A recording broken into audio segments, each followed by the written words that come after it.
operation by Intel Agency, Delhi Police, State ATS Police and Pan-India radical modules are being disrupted in Delhi and even in Maharashtra, Jharkhand, Madhya Pradesh, Telangana, Karnataka as well. In fact, what we are learning in inputs brought to us by Securities Editor Mr. Manoj Gupta, the police have recovered several items including semi-automatic pistols, country-made pistols, live cartridges, IED, making chemical substances, incriminating materials as well.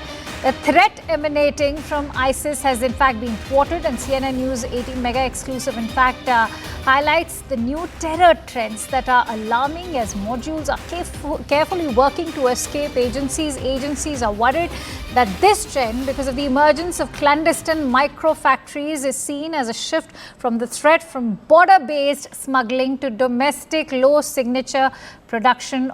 This, of course, being aided by e-commerce, buying of IED making products like chemicals, merging with local legitimate industries. Unlike traditional modules, these cells can sustain themselves over time and recruit skilled workers. In fact, let's quickly go across to Anand Narasimhan, who's joining me live from the newsroom with more inputs.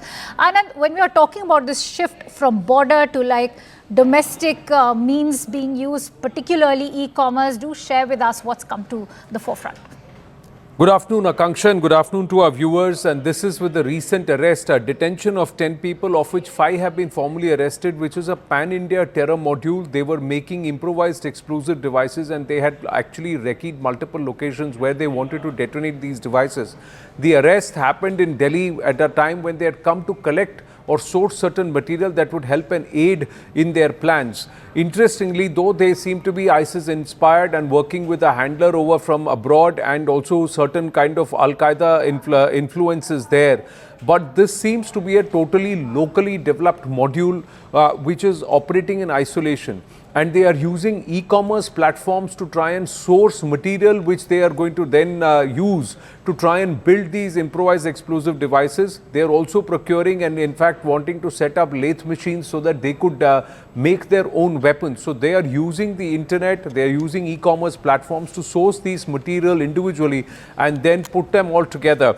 Now the main accused in this is Ashar Danish, who's supposed to be the mastermind. He hails from Ranchi, Jharkhand. There is Aftab Qureshi, who's from Maharashtra. There is Sufyan Abu Bakr Khan, who's from Maharashtra. Muhammad Huzaif Yaman from Telangana, and Kamran Qureshi, who's from Rajgarh in Madhya Pradesh. So they all are from different parts of the country, but they have united somehow, they have connected somehow, and this module had a pan-Bharat presence. So they are in touch with other elements also and other people also. And their modus was that they want to do everything locally. And this is becoming an increasing trend where there are many number of local individual entities which are operating in their own silos independent of each other, and they may have common handlers abroad. But it's very difficult to try and break away or to try and identify these individual networks because they are not somewhere connected with each other.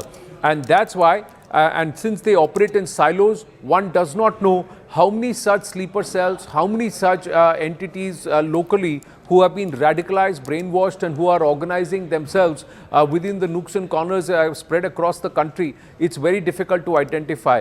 And they are inspired by very radical elements and entities, but they are not directly connected with them. There's only one out of these 10 people who was directly in touch with the handler. So there are layers and filters which also make it difficult for the investigating agencies to pinpoint who this person is connected to and if this is a huge kind of a hydra or a network. And that becomes an issue. And they are using e-commerce platforms, locally sourcing material, then putting these compounds together to try and create IEDs and even perhaps set up lathe machines to locally make weapons. All right, many thanks to you, Anand, for sharing those extensive inputs on that news story. Let's quickly bring in our guest today. I'm joined in by Lieutenant General D.P. Pandey, who's a security analyst. Many thanks to you, Lieutenant General Pandey, for joining in. To begin with, before we deep dive into how e-commerce platforms are being misused or even say terror financing happening via online payments, I want to bring you in on the point that Anand extensively made right now, which is these pan-India terror modules, how they are able to operate across states. What is the role of the internet? So the most the challenging and the dangerous trend which is till now, as a government of India or as a nation, we have been talking that the terror has been exported from abroad. The moment this homegrown thing starts, the way it is started now, that becomes very difficult to start now blaming some other agencies for doing what they are doing inside the country. I think that's a major shift. Internet or social media platforms or technology was supposed to be a boon for the people is now being exploited and becoming a bane for our system. Is going to be very, very difficult. As Anand said very rightly, you imagine these all individuals are lone individuals operating from different parts of the country but synchronized and synced with the help of technology which is available, controlled from across, or maybe also over a period of time you'll find controlled from within. So now there will be no case or a dossier to be prepared by the Indian government to present it to the international organization or the foreign audience to say that Pakistani-backed terrorists had carried out a drop along with the drones.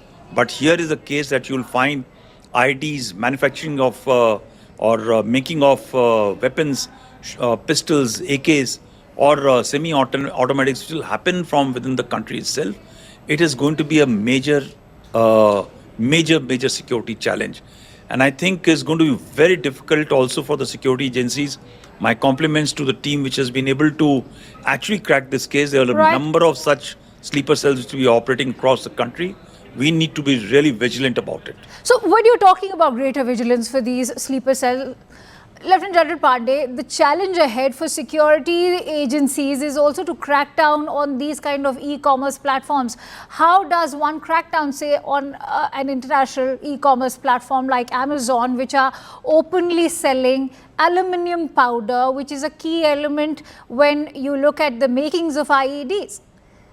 Yeah, so I guess, like even in Kashmir, what we had done when we realized that explosives which was meant for factories or for the mining activities was being siphoned off by the local terrorist or the foreign-based terrorist on instructions, Similarly, I think we have to possibly reach out and ensure there are restrictions, there are transparencies on items which can be used for making or fabrication of weapon systems or things which are dangerous, arms and explosives or explosives and all, And therefore, this needs to be tracked.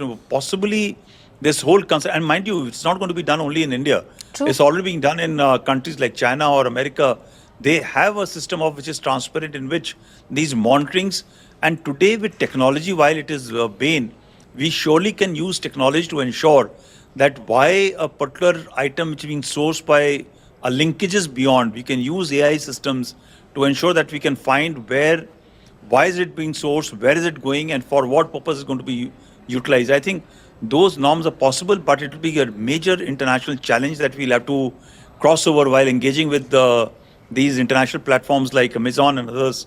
But we have to find a via media within the laws, and we have to create the laws for this purpose to supervise the movement of these items.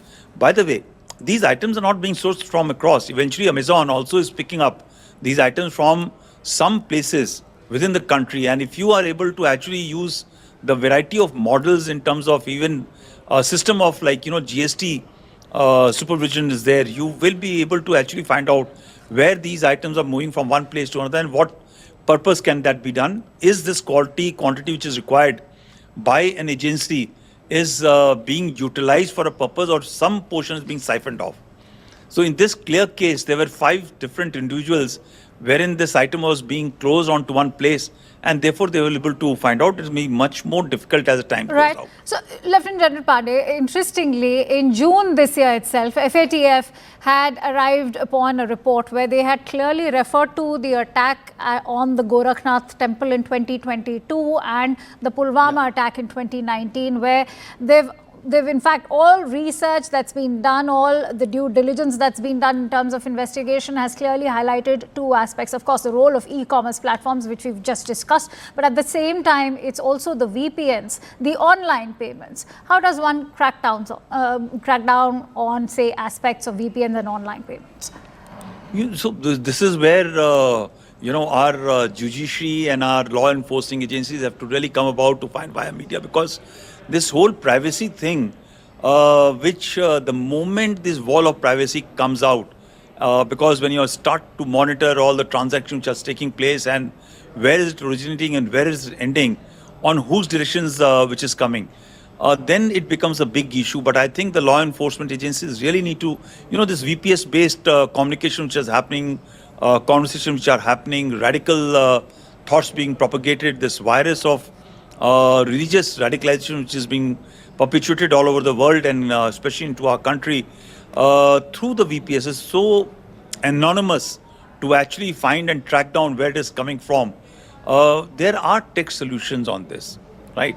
But the fact is that you got certain verticals which are against monitoring of this thing. I think we have to find a via media for larger national security considerations. Eventually, when the strike comes, it is the common citizen who dies in these kind of strikes and not the people who are actually raising the hackles of privacy item. I think we have to find technology, and I always feel that technology is a solution and the tech needs to be used for the larger good of the organization, wherein you can actually filter and find from where it is coming and where it is going, the funding part, the equipment part, and also the messaging.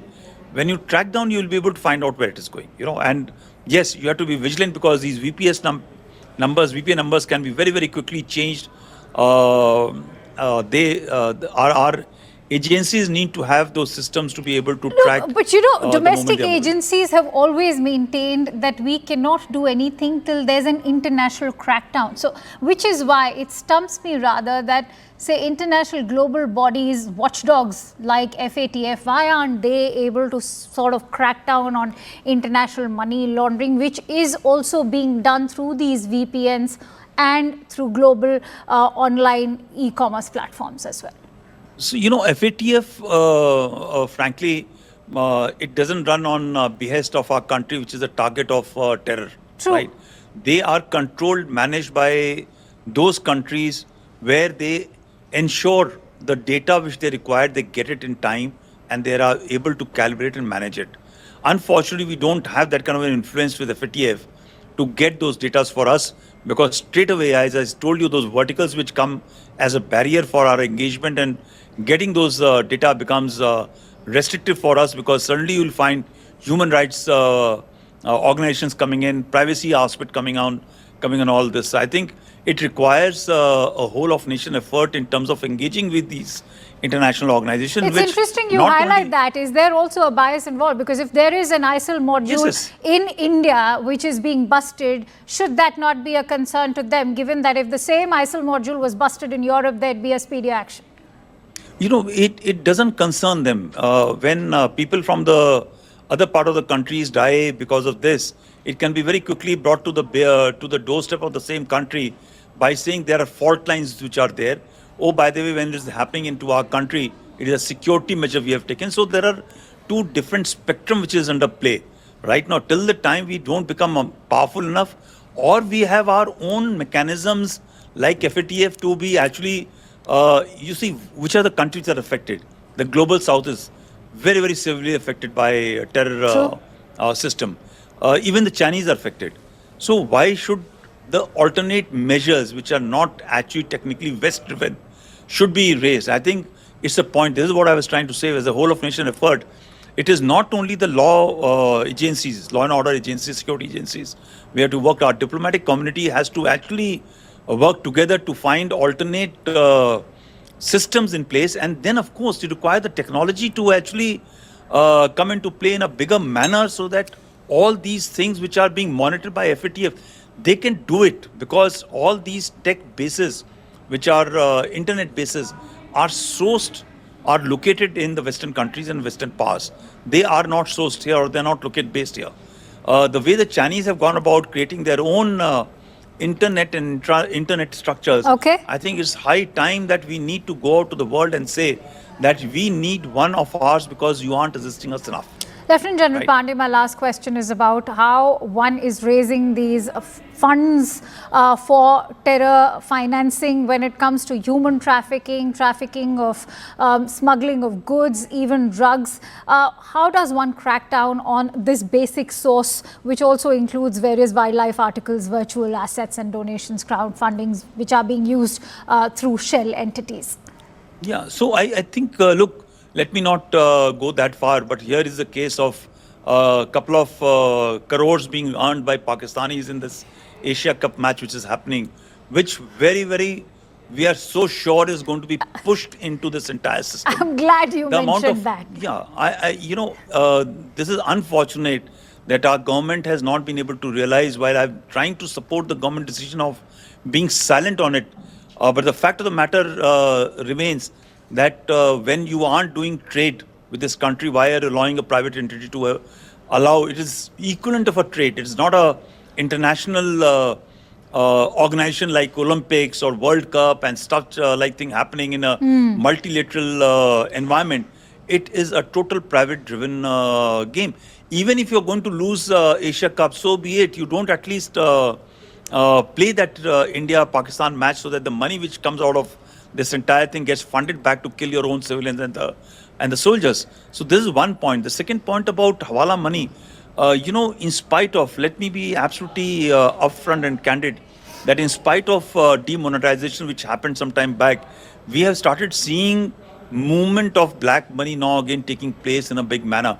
While the government is trying to get into the digital currency, digital transaction, UPI transactions, but you will actually start seeing that yet we are able to recover, the security agencies are able to recover huge amount of money. You just saw that case of a judge, Supreme Court Justice House, or I'll rather say the outhouse, recovering crores of money, and that all that money will be very, very safely utilized for these funding.